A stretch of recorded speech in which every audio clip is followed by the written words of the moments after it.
welcome to The Explainer. Today, we're totally flipping the script on marketing.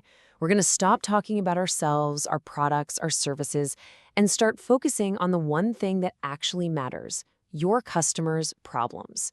And we're going to break down exactly how to do that right now. You know, this quote from Joe Pulizzi just nails the biggest challenge in marketing today. The world is absolutely overflowing with content.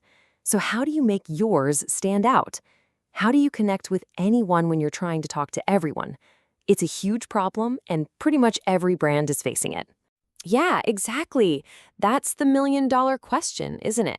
How do you cut through all that noise and find that specific audience?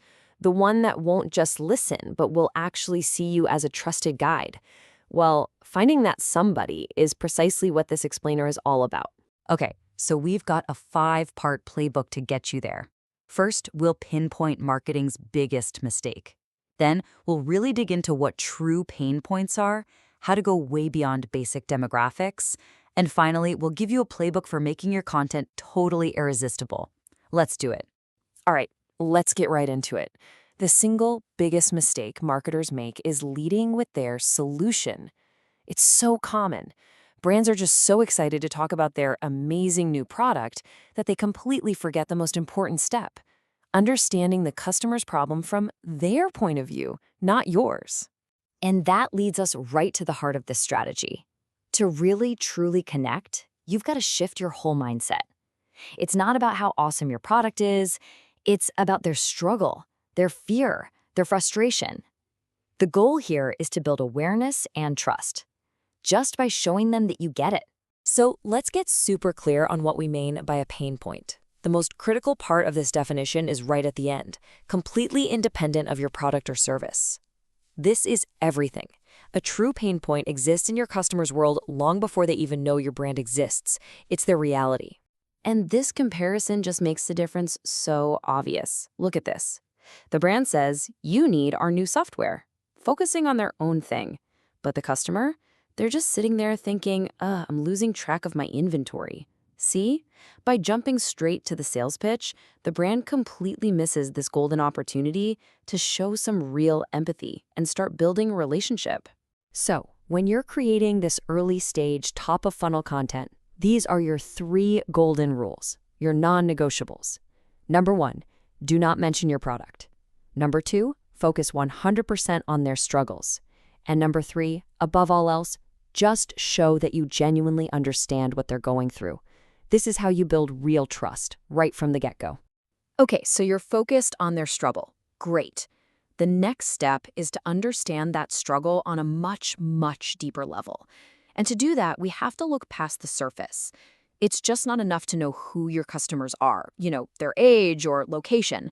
You have to understand what drives them. You got to get to their why. Think of it like this. Demographics tell you what someone is. Psychographics tell you what they want. That's the difference between knowing you're targeting a 45-year-old male and knowing you're targeting someone who is deeply motivated by a desire for sophistication and prominence. I mean, which one do you think is more powerful when you're trying to craft a message? It's a no-brainer. Let's take a custom tailor, for example. At the very top of the funnel, people aren't searching for a suit. No way. They're driven by these deeper motivations, a desire for prominence, maybe perfection, or even posturing.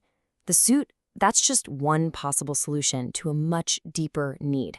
It's never, ever about the product itself. And what's so fascinating here is how one single motivation, let's take prominence, can branch out into these totally distinct personas.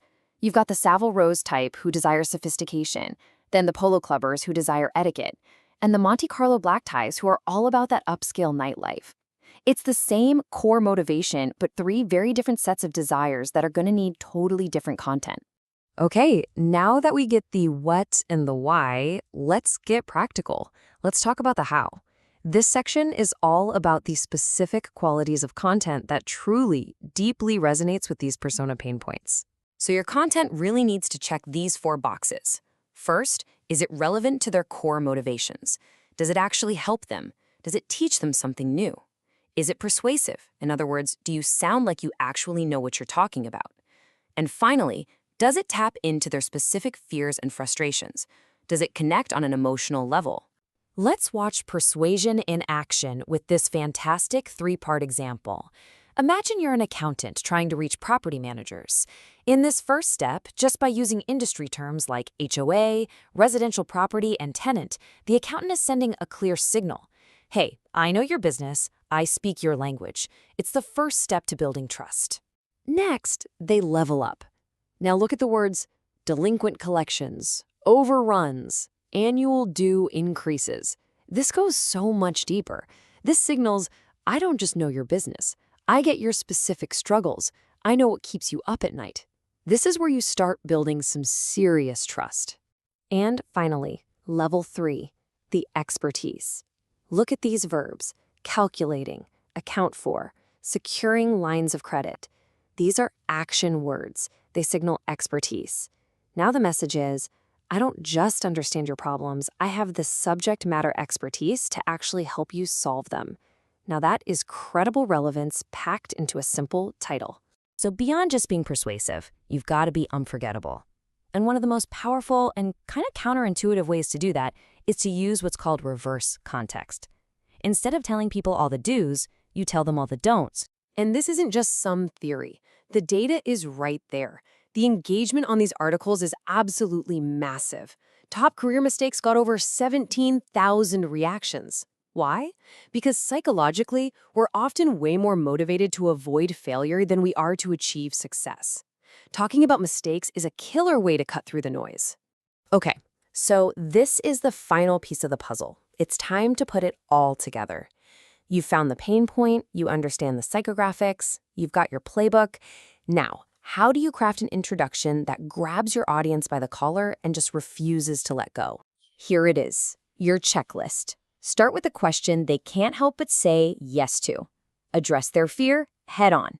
Show them you get it with some genuine empathy. Tell them exactly what they're going to learn.